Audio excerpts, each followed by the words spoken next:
Bien, on va commencer par construire des tables de caractères et ensuite, dans une autre série de vidéos, on tirera des résultats de ces tables de caractères.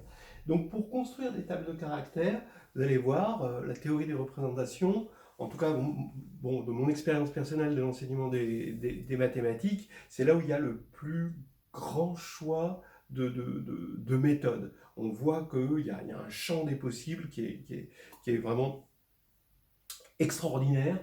On peut attaquer les choses soit par le formalisme, soit par le calcul, du dénombrement, combinatoire, et aussi par la géométrie.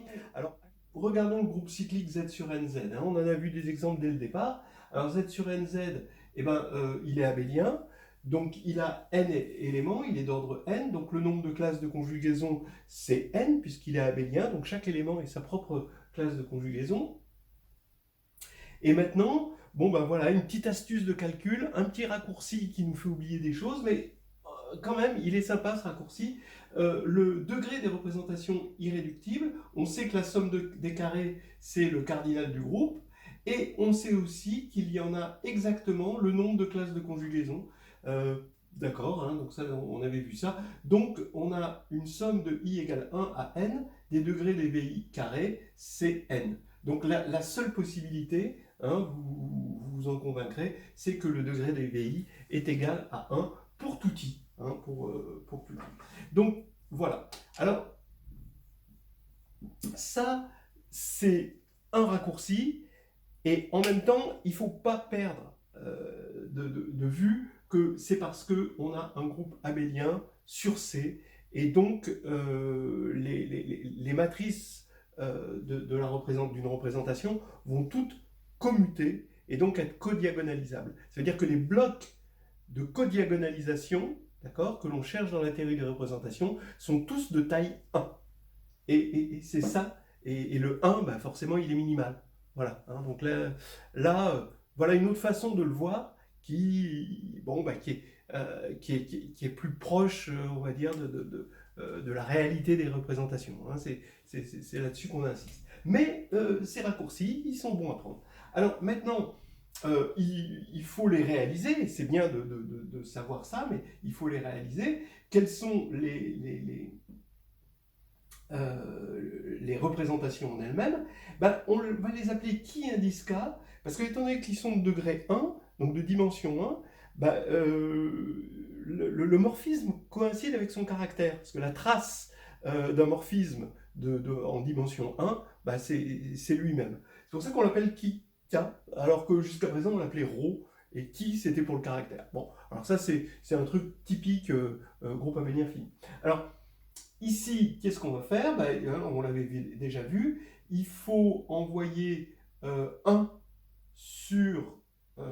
alors, c'est une représentation, on va dans GL1 de C, c'est-à-dire C étoile, donc il faut un complexe non nul, et qui doit vérifier, pour le passage au quotient, que n va vers 0, va vers 0, en fait, l'élément neutre, ici c'est 1, donc il faut que l'élément qu'on envoie à 1 soit une racine énième de l'unité. Donc qu'est-ce qu'on fait pour avoir une racine énième de l'unité? On fixe une racine primitive énième de l'unité, et on envoie 1 sur oméga k allant de 0 à n-1. On a n racines de l'unité, ça va nous faire n, forcément, c'est des irréductibles, forcément non isomorphes, puisqu'ils sont distincts et qu'il n'y a qu'un seul élément, donc ils sont pas isomorphes. Hein, voilà. En dimension 1, dès qu'on a deux morphismes distincts, ils ne peuvent pas être isomorphes. Hein, ça c'est assez clair. Alors, donc maintenant, on n'a plus qu'à remplir la table de caractères. Donc comment on remplit une table de caractères? D'abord, on met les classes de conjugaison. Ici, elles sont toutes de taille 1. Normalement, on met la place pour la taille des classes de conjugaison, mais là c'est inutile. Donc il y a 0, 1, 2, donc ça c'est tous nos éléments du groupe qui forment une classe de conjugaison en eux-mêmes. Et puis ensuite, on met qui 0 pour chaque élément de la classe. Donc ici, qui 0, ben, ça va être pour k égale 0, donc oméga puissance 0, ça va faire 1. Donc comme 1 va vers 1, et ben, tout le monde va aller vers 1, puisque ça va être des puissances de 1. Ensuite, pour qui 1, bon, 0 de toute façon, il ira toujours vers l'élément neutre. 1, ici, va aller vers oméga. Et 2, ben, forcément, vers oméga 2, 3 vers oméga 3, jusqu'à n-1 vers oméga n-1. Après, on a qui 2 qui va envoyer 1 sur oméga 2. Ici, n-1 sur oméga 2, facteur de n-1, d'accord, voilà. Donc, vous reconnaissez globalement, donc ça jusqu'à qui n-1, bah, on voit tout de suite hein, qu'on a rempli... on a rempli le cahier des charges, on a rempli la table de caractères, c'est une matrice carrée, et on a notre matrice U, d'accord, voilà la matrice U. On peut vérifier que U étoile, c'est N identité, selon la formule. Je vous rappelle que la matrice diagonale qu'il y avait au milieu, bah, c'est une matrice que de 1, donc c'est l'identité, donc elle disparaît là ici. Et on a U étoile, U aussi, puisque ça devait être égal à D-1, mais D c'est l'identité, donc ça ne se voit pas. Donc on a ceci. Et en fait, j'insiste peut-être sur le fait que derrière ça, alors là c'est du formalisme, c'est qu'il va y avoir de la dualité, que l'on voit déjà dans cette formule, c'est-à-dire que U est à U étoile, ce que U étoile est à U en quelque sorte. Il y a cette idée de dualité qu'on retrouve dans les groupes abéliens finis. Après avoir attaqué le groupe cyclique, qui est quand même la table de caractères la plus simple à calculer, on commence à attaquer les groupes symétriques. C'est les deuxièmes plus simples. Donc, pourtant, ils sont assez opposés, parce que c'est complètement non abélien, un groupe symétrique, mais ça va être plus simple. Bon, on verra des choses qui simplifieront les choses. Alors, maintenant, regardons, on commence, bon, S2, c'est un groupe cyclique, donc c'est Z sur 2Z. Donc on laisse tomber, on commence tout de suite sur S3. Alors, présentation de S3, d'abord, c'est le premier groupe non abélien, il est d'ordre 6. Vous avez l'identité, vous avez les 3 transpositions, vous avez les 2-3 cycles. Et maintenant, on sait que les transpositions, avec la formule de conjugaison, hein, on sait que les transpositions sont conjuguées, là c'est conjugué, lui il est juste conjugué à lui-même, donc il va y avoir 3 colonnes, une dont le représentant, ici je vais mettre les représentants, d'accord? Donc un représentant, ben, forcément c'est lui-même, c'est l'identité, là un représentant d'une transposition c'est 1, 2, ici un représentant on va prendre 1, 2, 3, ici je vais mettre le cardinal de la classe de conjugaison, ça sert quand on veut faire des calculs, donc 1, 3, 2, ici parce qu'il y en a 2, voilà. Je commence toujours par qui trivial, hein, on commence toujours en maths par faire ce qui est évident, et après ben, on essaye d'avancer. Qu'est-ce qui est évident? Eh ben, qui trivial, donc ici le caractère c'est toujours 1. C'est une représentation de degré 1, et c'est égal à son caractère. Ensuite, il y a une autre représentation, alors on sait en général, et ça on l'aura tout le temps dans les groupes symétriques, c'est qu'on a exactement 2 représentations de degré 1, c'est la triviale et la signature.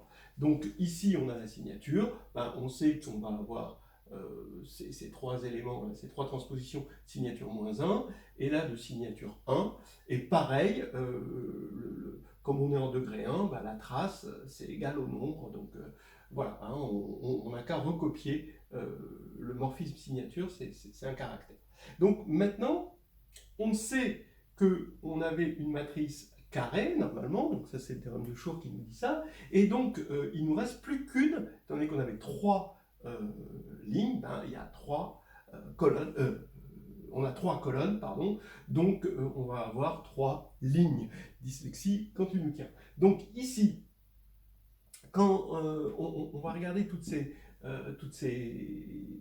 cases vides, et ça va nous être apporté par ce qu'on avait dit la dernière fois, c'est-à-dire on cherche une action de groupe. Alors une action de groupe, qu'est-ce qu'on a comme action de groupe?